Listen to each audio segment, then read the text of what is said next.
இயேசு திமிர்வாதக்காரனை குணமாக்குதல். லூக்கா 5:17 முதல் 26.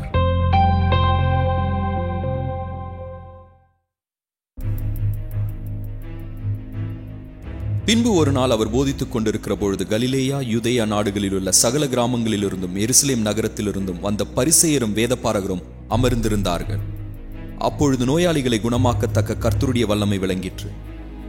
அப்பொழுது சிலர் திமிர்வாதக்காரன் ஒருவனை படுக்கையோடு எடுத்துக்கொண்டு வந்து அவனை உள்ளே கொண்டு போகவும் அவர் முன்பாக வைக்கவும் முயன்றார்கள்.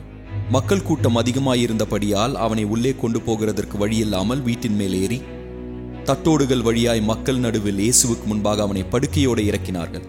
அவர்களுடைய விசுவாசத்தை அவர் கண்டு திமிர்வாதக்காரனை நோக்கி, நண்பனே, உன் பாவங்கள் உனக்கு மன்னிக்கப்பட்டது என்றார்.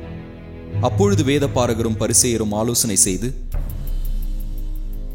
தேவனை நிந்திக்கும் இவன் யார்?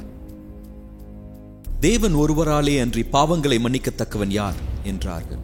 இயேசு அவர்கள் எண்ணங்களை அறிந்து அவர்களை நோக்கி, உங்கள் இருதயங்களிலே நீங்கள் சிந்திக்கிறதென்ன? உன் பாவங்கள் உனக்கு மன்னிக்கப்பட்டது என்று சொல்வதா, எழுந்து நடவென்று சொல்வதா? எது எளிது? பூமியிலே பாவங்களை மன்னிக்க மனிதகுமாரனுக்கு அதிகாரம் உண்டென்பதை நீங்கள் அறிய வேண்டும் என்று சொல்லி திமிர்வாதக்காரனை நோக்கி, நீ எழுந்து உன் படுக்கையை எடுத்துக்கொண்டு உன் வீட்டுக்கு போ என்றார். உடனே அவன் அவர்களுக்கு முன்பாக எழுந்து தன் படுக்கையை எடுத்துக்கொண்டு தேவனை மகிமைப்படுத்தியபடியே தன் வீட்டுக்கு போனான். அதனால் அனைவரும் வியப்படைந்து தேவனை துதித்தார்கள். அல்லாமலும் அவர்கள் அச்சம் நிறைந்தவர்களாகி, அதிசயமான காரியங்களை இன்று கண்டோம் என்றார்கள்.